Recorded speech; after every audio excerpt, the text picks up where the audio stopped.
Hey everybody, and welcome back to Let's Play NES. I'm Josh from OffhandGames, and in this episode we play Crackout by Palcom. 1991, late in the NES game. Looks like another brick breaker. Hooray. Well, I thought I had hit start there, but apparently that was the introductory cut screen. Well, we don't have a password, so we'll just get started on Area 1. The cubic zone. How interesting. I mean, this would be really difficult if we were in the sphere zone. So, much slower than... what was it? Astanax? Can we hit the eye? I want to hit the eye. They know that you want to hit the eye. I guess you have to try to hit the eye, because it's probably eventually going to come down and hit you. So... much slower, sort of appreciated, sort of not, I don't know. A 1-ton weight, what did that do? Did that slow us down? Okay, B makes us move faster. I figured that out at the wrong time because I dashed underneath the ball. Hey, there we go. Can we get that power up? We're blue now. I don't know what blue does. Hey, we're bigger, yay. Now the game got even easier. This game probably throws a lot more complicated things at you, like other kinds of enemies. Hey, a missile. A fat-ass missile that does nothing. Maybe you have to choose when it falls, or maybe it's just for the enemies. Let's try to get that ball up into the top area.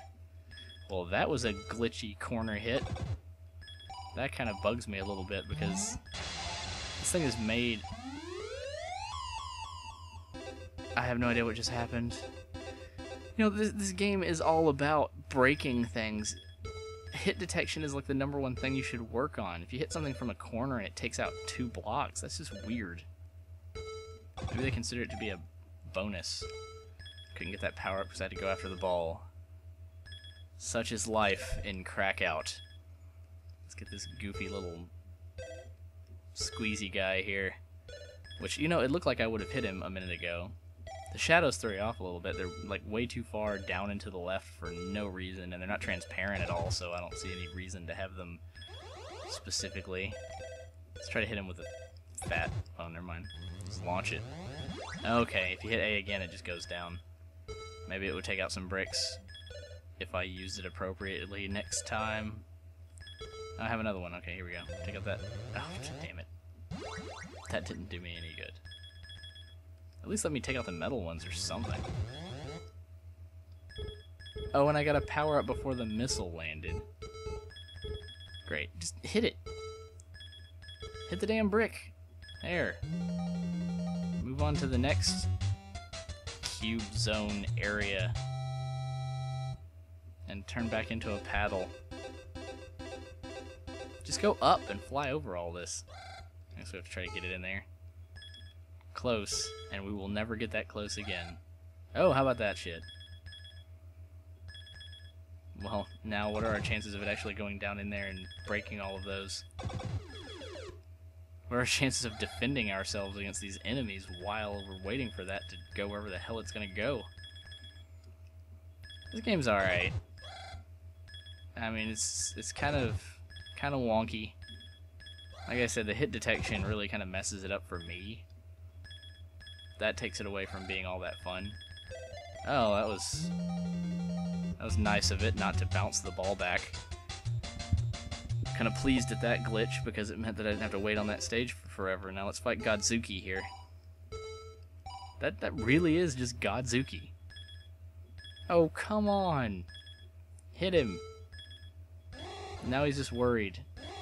Hit him. Keep hitting him. I don't know why we're hitting him. I'm hitting him because I'm pissed because this game's not great. I guess it's neat that it has bosses and stuff. That's cooler than just a standard brick breaker. Duh. How many times do we have to hit him? It's not like he's shooting stuff at us.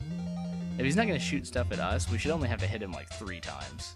I think, at least. Because you really can't aim that ball. I mean, you can choose whether it goes at like a 30-degree angle or like a 45-degree angle, and that's about it. Not much skill involved. And if you were like some Crackout world champion and I'm saying that there's no skill involved, yeah, send me an email. I'd like to have a chat with you.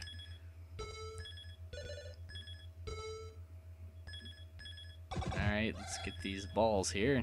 The balls made us blue instead of pink. I'm not saying that they're making jokes about sex. I'm just making jokes about sex for no reason during a Brick Breaker game. I mean, it's hard to really make this exciting while you're waiting for a ball to do its thing. And don't get me wrong, I like games that you just kind of, you know, God games where you just kind of set things in motion and watch them, but only when you really get to choose what things you set into motion, not just kind of influence them. Oh, I kind of dodged that missile. Influence them a little bit and then just kind of watch the game play itself. So yeah, you play a fast Brick Breaker game, it seems unfair. You play a slow Brick Breaker game, it seems boring. They dance a fine line. Come on. Come on. How are you supposed to hit that? I guess I'll change the angle of the ball. There we go. Area 1-6. I almost wish there was... Oh great, there's two of them now. I almost wish there was music during the stage. The music in between stages is kind of cool. They could have at least put on something mellow for you to listen to while you're waiting for the ball to bounce around. Maybe they figured that their ding ding blonk blonk sound effects would be impressive.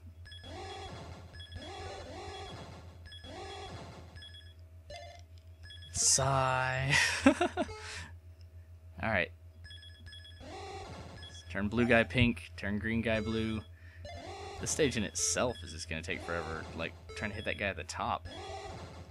It's not that most of the bricks are gone, it won't be as difficult. And if we can get up over his head, that kind of worked better. Now it's going to be a challenge just to get it to straighten up and hit him. There we go. Get up over him. Over him. Nope. Alright. All the bricks are gone. It's just you and me, Godzooky. Playing a game of angles. Oh. Get him. Get him. What? Frustrating. I don't even know how that bounce worked. Physics. Oh, this is so frustrating. Hit him. I mean, I guess it bounces off based on the point of the paddle that it hits. I mean, that's a no-brainer, but it's like you can bounce it in illogical directions, as if your paddle isn't flat. Like, with a flat paddle, it should always continue in the left-right movement that it's doing. Like, this should go, that ball should continue going left if it's going left when it hits my paddle, even if it hits it on the right side of my paddle. But instead, I mean, I guess they give you a little bit more control by letting you hit it on the right side of the paddle and change its direction to right. But I guess it just depends on the Brick Breaker game that you're playing, because the way that they did it here is sort of counterintuitive. So you end up hitting it, you know, you slide in there really quick to get to that ball. Oh, what are these horrible enemies coming at me? You slide in there really quick to get to that ball, and then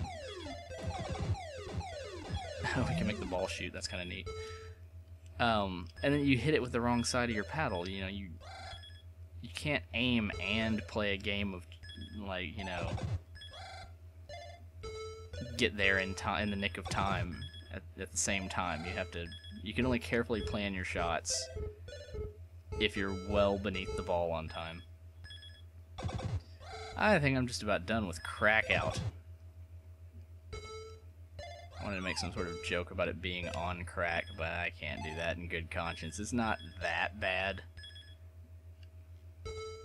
but it's also not that great. It's not action-packed. I mean, if you stood outside of a room and listened to someone play this, it would sound like they were playing the most boring game ever. Ting! Ping, ping, pong. What does this do? made the enemy I destroyed turn into an item, maybe? I don't know. Let's go ahead and beat this stage. We're already so close.